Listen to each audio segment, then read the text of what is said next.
Yo, what is going on, Guardians, and welcome back to another Destiny 2 gameplay video. Hey, in this video I wanted to chat a little bit about the overall atmosphere in Destiny 2 PvP and what it is that I think we should strive for. And I'm gonna open up.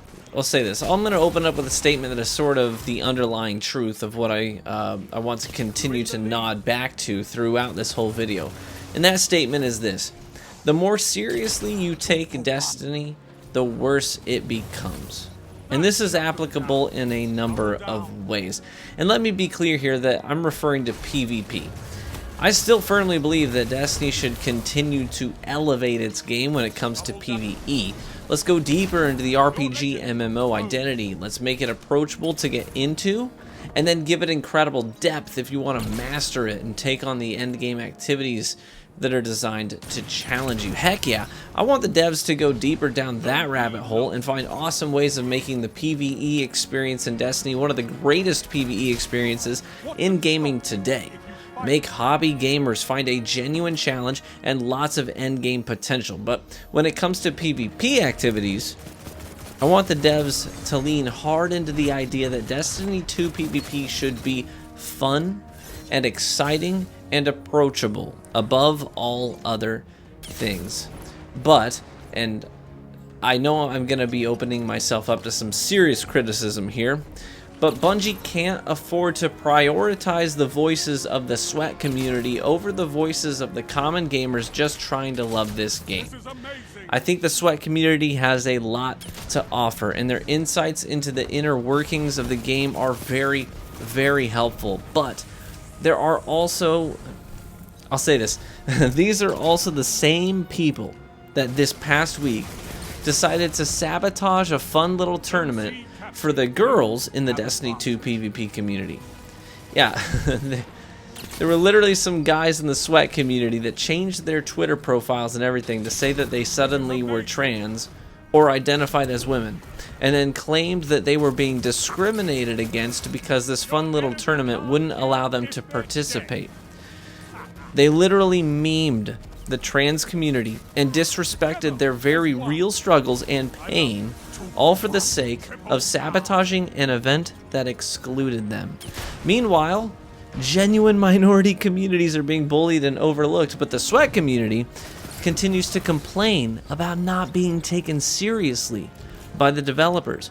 Honestly, at this point, they've proven that they deserve to be treated like children. And before people go and say, hey, they're not all like this, let me remind you that no one spoke up against this behavior from within their own community. They need leaders who have conviction and ethics to cultivate them, but they're happy just to remain scummy and backstabbing half of the time. These are the people out here pushing for hand cannon metas to come back. And they want more Bungie events highlighting them. And they want anything that threatens hand cannons to be nerfed, or threatens shotguns to be nerfed, or threatens sniper rifles at range to be nerfed. They banned scout rifles from their tournaments, y'all. They banned scout rifles. They banned sidearms and fusions, and complain about fusion rifles while they claim shotguns have been neutered and want them to be stronger than they already are. Listen, I'm not trying to say that they're all bad eggs. Okay, I'm not trying to say that, because I know a lot of them. I know a lot of people in that community who are actually wonderful human beings that care deeply for the integrity of the game, and they really just want to have the most competitive atmosphere they can attain in Destiny, and I totally understand it. But I can also say that the sweat community as a whole has disappointed me time and time again. You know, and there are some of the people who are flagship individuals and leaders in that community. And what happened with some of them? You know, they kind of got mixed up in the old BSK stuff. And as it turns out, it is some pretty freaking shady stuff. Some really freaking shady stuff. In the way that they treated women, and in the way that they treated people in this community, and in the way that they tried to sabotage the growth and success of people that they were jealous of in the community, who were making content that continued to grow, and they were jealous of that, and they tried to sabotage that. Bro, like, there are some gems in this community who take PvP seriously, no doubt, but the elitism that drips off so many in that community is so thick and is so toxic, and all that garbage detracts from the things that make Destiny so freaking good. So that begs the question then, what is it that makes Destiny so friggin' good? Well, let's dive into that. Destiny got its hooks in me a long time ago, more than half a decade ago. And the thing that hooked me was the diversity in the builds and the weapons and the subclasses. I loved that I could dive into the Crucible with anything, a pulse, hand cannon, an auto, a scout, a fusion, a shotty, a sniper, whatever. And I could have fun. I could mix and match things. I could find cool ways of making any one of those weapons shine. I had so many exotics to experiment with, and so many subclass perk combinations that the game was literally a canvas that I could express my creativity on. There's so much endgame there. I continued to come back to Destiny because I was having so much fun just trying to find new and interesting combinations. And sometimes those combinations made it so that I had to try and play the game a very, very, very specific way to do something very, very specifically cool, right?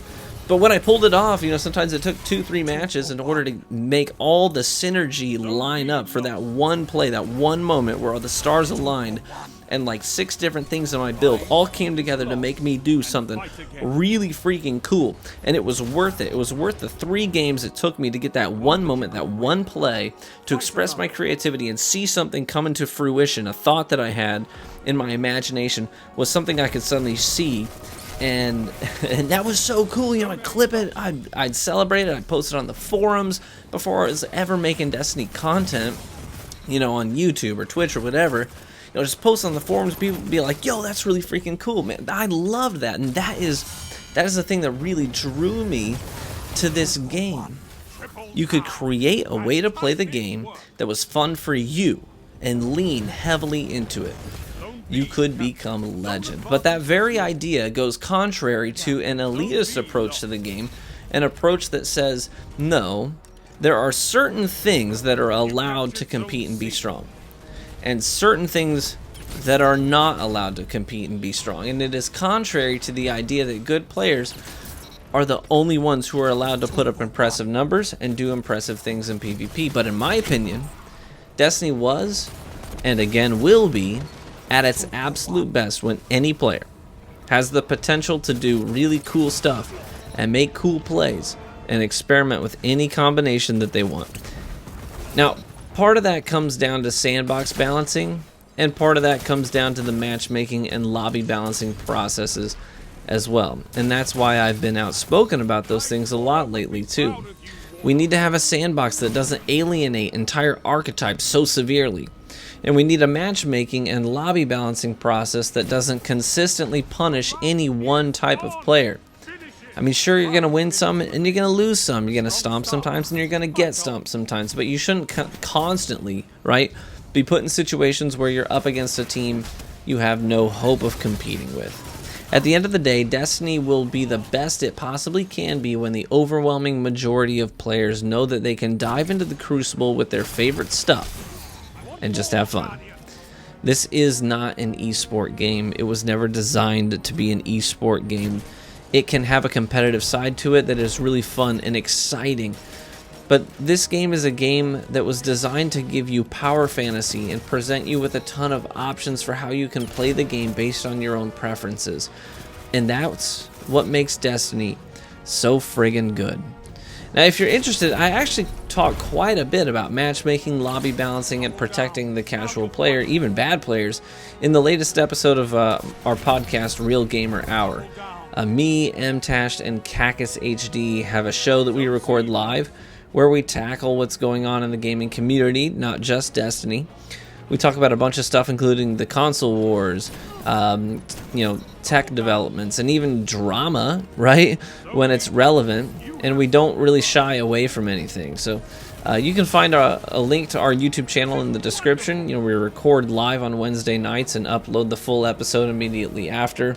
The last couple weeks, we've had over 1,000 live viewers for the show. It's been so friggin' fun. We're partnered on YouTube. It's been a real blast for us. So feel free to come chat with me about any of this stuff when I'm streaming live at truevanguard.com Monday through Friday. I would love to see you there sometime. So thanks for watching the video. Let me know what you think about all this and how we should proceed with the development of the PvP experience in Destiny 2. Be warm and well fed, my friends, and I hope to catch you in the Crucible.